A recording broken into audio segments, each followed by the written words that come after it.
Hey gamers, welcome to Fire Chicken Review. Today we're going to be doing a review of The Seventh Continent. So I was lucky that I had a friend that just said, hey, he went on to Serious Poulp's website and he saw that they had the full Seventh Continent plus the expansion Kickstarter that came out, What Goes Up Must Come Down, if I recall correctly. So he got a bundle and bought everything. Don't worry, he didn't get as cheap as the Kickstarter itself for those who backed it. But he still got a fairly good price overall. And he said, hey, let's play this. He had originally played it with his other half. They started it off, but it was a challenging game. And he knew myself, I enjoy challenging games. And also, I've been really interested in playing Seventh Continent, so much so both my friend and myself had backed Seventh Citadel, just hearing so much interesting talk about the game, and really wanted to dig our teeth in it to see, well, how challenging the game was. And I can tell you right now, getting into this review, we only played the intro scenario, and it didn't feel like an intro scenario. It felt like it was a nice, meaty game. And that scenario took us about 15 to 18 hours, which I think is right around how long each curse is supposed to take. So it's very much on that line. And of course, we got completely lost at one point or another, or maybe multiple times playing the game, because there's not many clues in the game. And that probably leads to my first negative or constructive feedback about the game, is that even this intro scenario, when you're playing it, the clues that you get, not getting too much into it, because and I'm only going to show the box here, because a lot of the game, I don't want to spoil it, even though it's been out for a while. You want to learn from your experience. But even the scenario that they suggest for the game, apparently it has like the best starting clue. So on the back of this card, you'll see like, hey, it's just a picture and it shows some information on it. And that's pretty much all you got. There's some story reference as well, but based off of this etched map, you're trying to figure out where to go, what to do, and you get lost pretty quickly in the world when that happens. But nevertheless, my negative point that I wanted to bring up in my constructive feedback item is that I kind of wish that there were more clues to ease you in, especially with the intro scenario. It would be nice to have that just to guide you along. There is some stuff, but it's not until a little bit later on I found that helps guide you. When you go onto like BGG and some of the other forums and whatnot, some people have created clues to help out players to get through. And even Serious Poulp, they've done a wonderful job. As a side note, that if you ever get lost in the game or have questions, their forum has a great answer to make sure that to make sure it's in such a way that it has like the spoiler tag, which just means that it's blacked out, unless you want that small, medium, or large spoiler. I think it is. I think that's also the way it is on BGG. People can correct me in the comments if I've mistaken which one is which. But they do help out a little bit more, but it's unfortunate that if you just get the game, you're not going online for this stuff, it's a little bit more challenging. So my first item, like I was saying, I wish for a starting player, the first scenario was a little bit easier, because it was a bit tough. And I get it, this game isn't supposed to be easy. It's supposed to be a tough game. People really enjoy it, and we enjoyed it. My friend and myself enjoyed the game. We got completely lost, like I said. The other interesting aspect was that even though it was a starting scenario, he had previously played quite a bit of it with his other half, and they got so far and they got to the point where they thought they won the game, said, oh, hey, we finally got there. Without getting too much in the spoiler, they realized that was basically just the beginning. But at this point, because the way this game is built, you'll have this deck. I think it starts off with 50 cards, if I recall correctly, and your deck is your life. So once you run out of those cards, and your discard pile becomes your draw pile, and if you draw a curse, then you lose the game. There's ways to gain back cards, but it's a very fine resource management in the game. So there's only so many things, and once you've played a little bit, you'll start to become stronger and be able to do that. But when you're going the wrong directions or trying to find things, it's very easy to get lost or to lose. And there's a few other versions and scenarios. Well, I should say just versions where you can make the game, I think it's just even called easy mode, to make it a little bit easier, because playing the game as it's, I shouldn't say quote unquote meant to, but the way that the game comes out, if you're just playing the normal mode, it's really challenging. And I understand why my friend and his other half lost at the point that they did, and also kind of gave up saying, oh man, let's put this away for a while, because it was just so daunting to realize that they didn't have enough information. And that's why I say it would be nice to have a little bit more clues for the starting scenario. I'm very curious what they do for 7th Citadel. It seems like they've changed a few of the mechanics, and hopefully they change a few of the ways the game goes about, so you don't get as lost, at least for that little bit. I don't mind further scenarios as you get in, or you're starting to play more into the campaign that happens, but the starting bit, that's a little bit of an issue. Getting into my first positive about the game is absolutely beautiful in my opinion. The art is a unique art style, so maybe it's not going to be for everyone's taste, but I recommend checking out some of the cards. I don't want to show any here, just so that's not spoiled, but you can go online. The game's been out for a while, and you can just see what the art looks like. Same with the 7th Citadel. It carries on from the 7th continent. It has this very similar art style that I haven't seen in really any game that looks very interesting. It's and it's important as well, because this isn't a major spoiler or even a minor spoiler. The art, when you're looking at the world map, I should say, you're trying to find hidden things. And they even say in the rule book, sometimes there's hidden numbers on cards, and if you find that, you get to replace that card with the hidden number card. So it's interesting to see the little details, and as you play the game, you'll find out that there's potentially clues in some of this art, and they even include, because the cards are a little bit small, they even include a magnifying glass so that you can go about and really look into the different cards, which I found fun. And we would sit there as we're playing the game, and we're really getting into the meat and potatoes of it, and we'd say, hey, hopefully there's something on here, because we need to get our cards back. Maybe we can find tracks of some sort to help be able to hunt some animals, to get some of our resources back, because that's one of the few ways that you have to gain cards back into your draw pile. And you're like, oh man, are we even going in the right direction? So many things, and the art is very awesome. It's very interesting. But it also leads to one of my negatives, talking about the cards.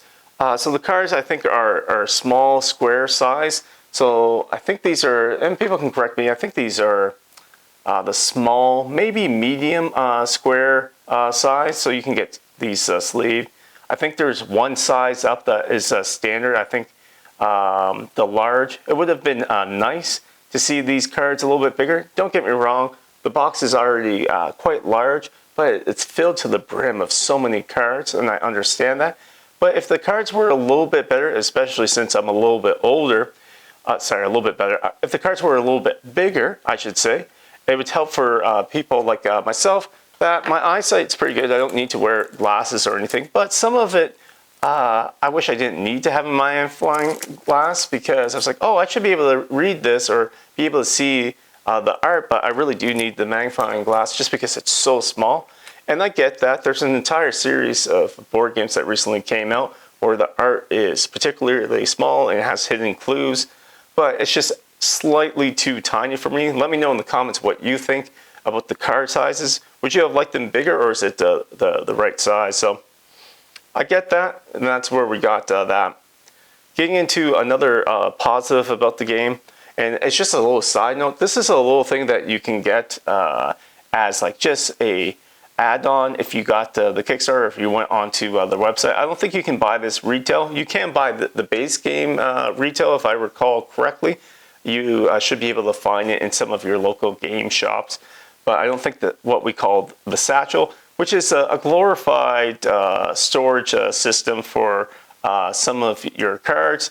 So it's a great little thing. It's just like a 2-pocket square sleeve, or sorry, square card to protect them and whatnot. But as you're playing the game, you feel like you would be writing down notes. And I love the little art that they have here. So the seventh continent, and you can it's hard to see in the camera, but basically it's like almost like the world map. They have various detail here, so that's very cool.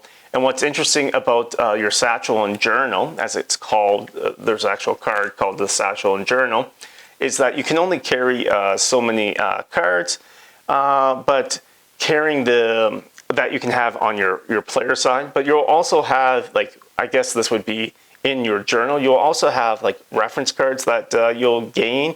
So I won't spoil how you get them, but eventually you'll start collecting stuff that isn't on your persons, but it's part of the group's party information that they've learned as they're exploring this world, and they'll sit in your satchel. Completely unnecessary item, but oh man, does it add to the enjoyment as you're like looking at a card and then you refer to your satchel being like, I think we have information about that that piece of art, just to leave it as a spoiler free. And then you look and you're like, we do, and you go back to here, and just being able to flip through here is really cool. So I can't remember if I got this for 7th Citadel. I'll have to check my pledge manager. If I didn't, I probably will pick it up, because this was an awesome little tool. Otherwise, all you would have to do is like put it out on the table. But it's nice to almost have it as like a book reference that you're flipping through, or your journal reference as you're flipping through it, almost like your notes.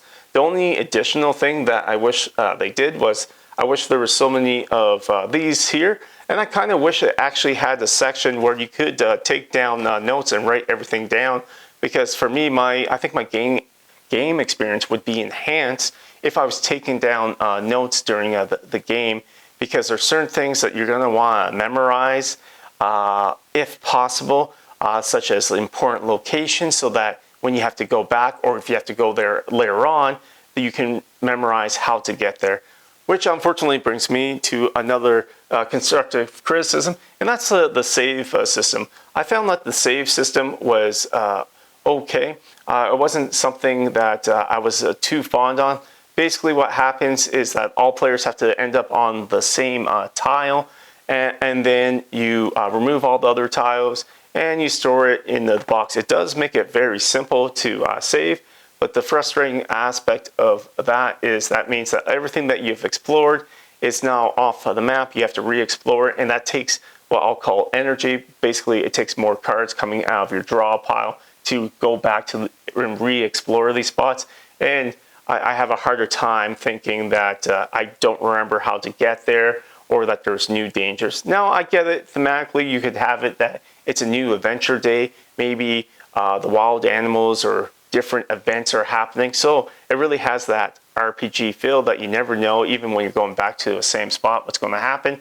But as far as the mechanic in the game, it becomes a little bit more challenging.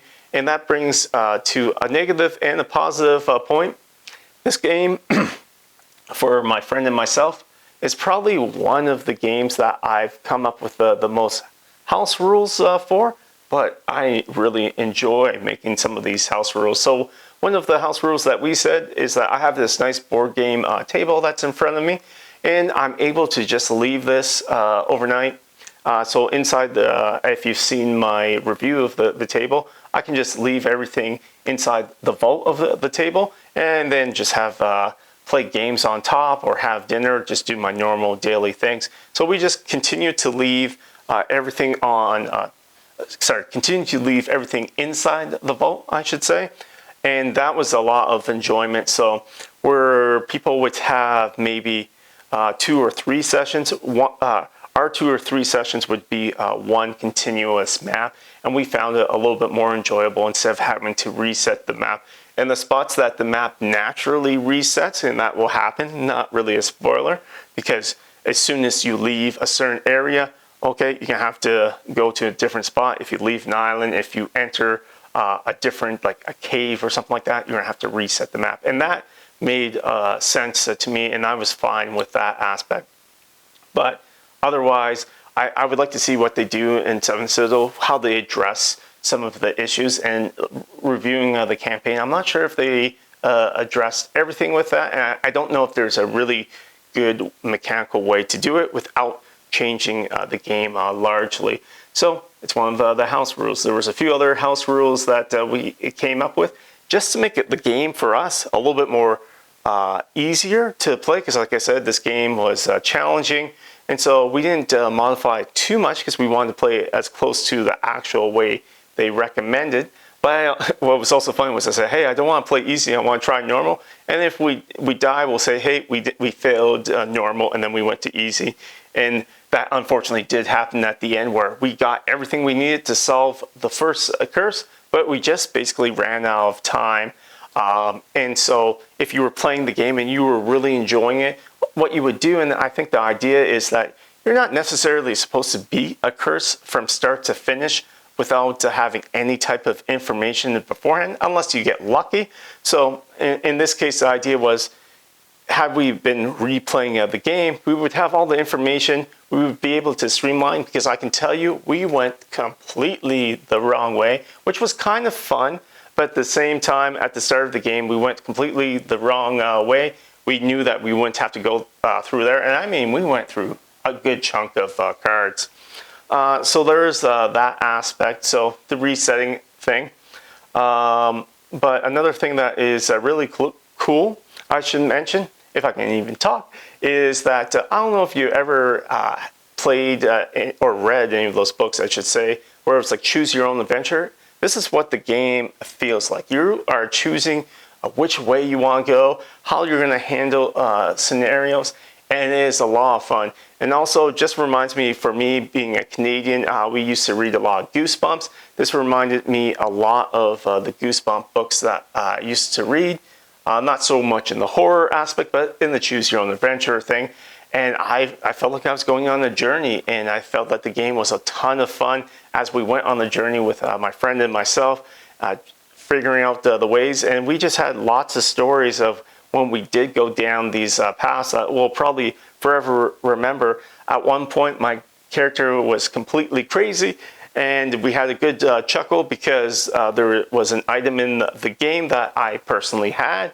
And then the next thing you know, we faced off an event that was based off that item just by chance. And so that was just added to the dramatic flair.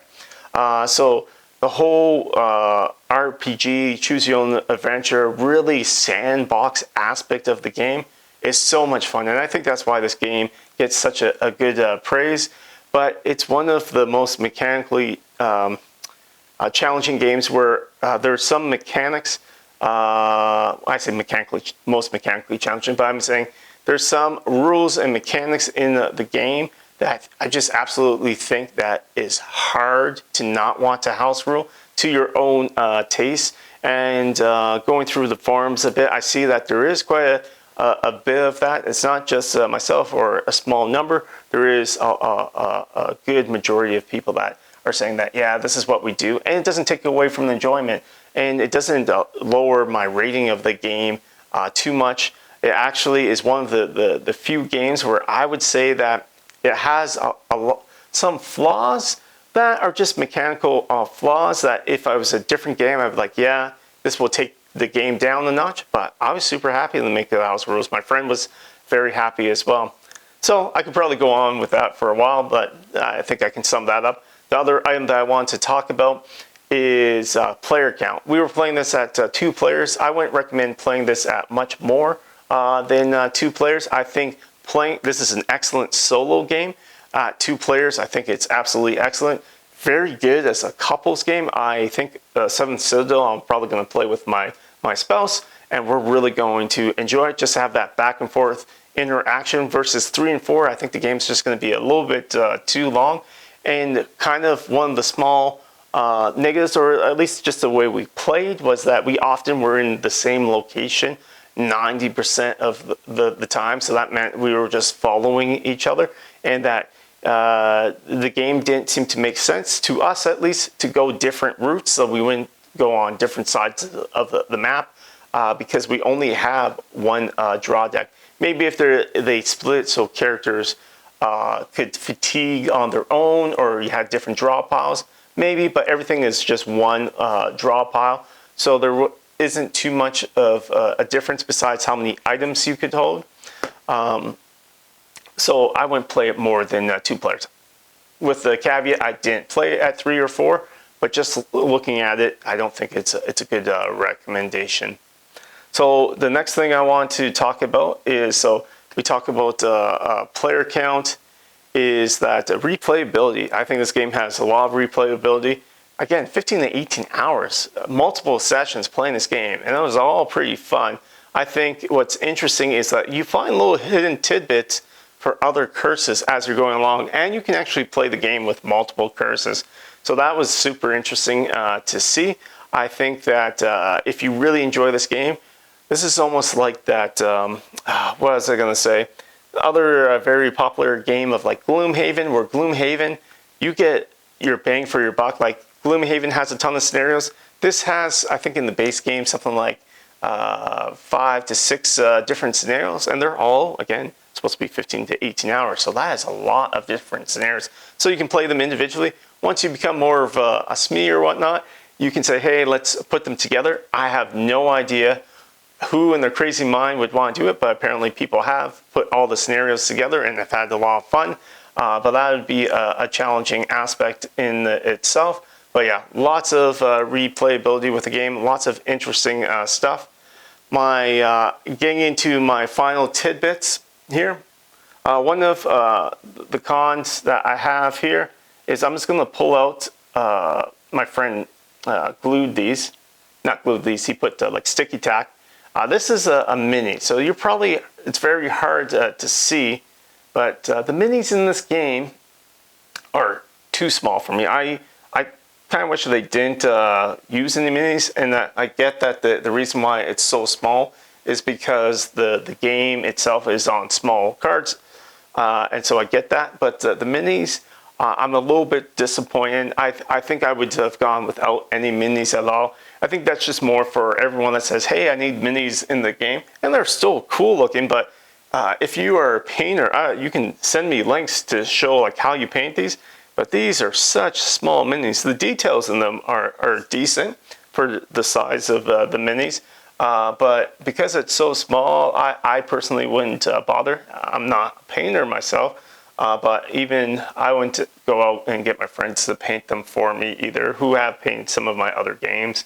So I don't really recommend the minis. The standees that come in the game are perfectly fine. They're also the same size, so you can have like a little fire token and whatnot. These will do fine. And in this case, which is an oddity because you think minis would enhance the game experience, I would just stick with the standees. And I think we actually did use some of the minis, but for like the fire tokens, we said, hey, let's just use those. So final thoughts on the game, so I don't blabber on too much more, is that I think this is an excellent game. For me, I would rate it about an 8.5. I think I'm going to stick with it, an 8 out of 10, because I want to see what 7 of the Citadel looks like. Again, this is from my experience just playing the first scenario. I would love to go in depth once I've played more scenarios, but there's so many games out there, it would be hard for me to play them all. But hey, we did go through and we did play at least 15 hours of the first scenario. Tons of fun. Some flaws like I mentioned, but even with all those issues, I totally understand why on BGG and why so many of my friends are saying this game is excellent, a ton of fun. I had a blast, my friend had a blast. I recommend if you have anyone in your gaming group that has the game, try it out, ask to see if you can play it. A lot of local game, like if you're on like the Facebook marketplace or just on anyone that's selling used games, you can actually get insane deals for the game as well. I think I saw something in Canadian dollars. I think I've seen as low as like $100 Canadian for both the main game and its full-fledged expansion plus all the mini expansions, and as low as just the core game for like something like 30 or 40 Canadian, which if you see at that price, snatch it up. I think that's what you're getting in the game is an excellent deal. So that's Seventh Continent. Hopefully you enjoyed this review. Let me know your thoughts. Have you played the game? And if you have, what were some of the moments that you cherish, without going into spoilers, of course. And let me know of the setup of the review itself. If you think it's interesting, you can do all that stuff where you can like, subscribe, but I'm probably not going to say that too much in any of my future videos, because I'm just doing this for fun, because I love playing board games, and I love sharing my thoughts on them. So that's all I got. This has been Fire Chicken Reviews. Keep on doing the good stuff and getting lots of games, and cheers.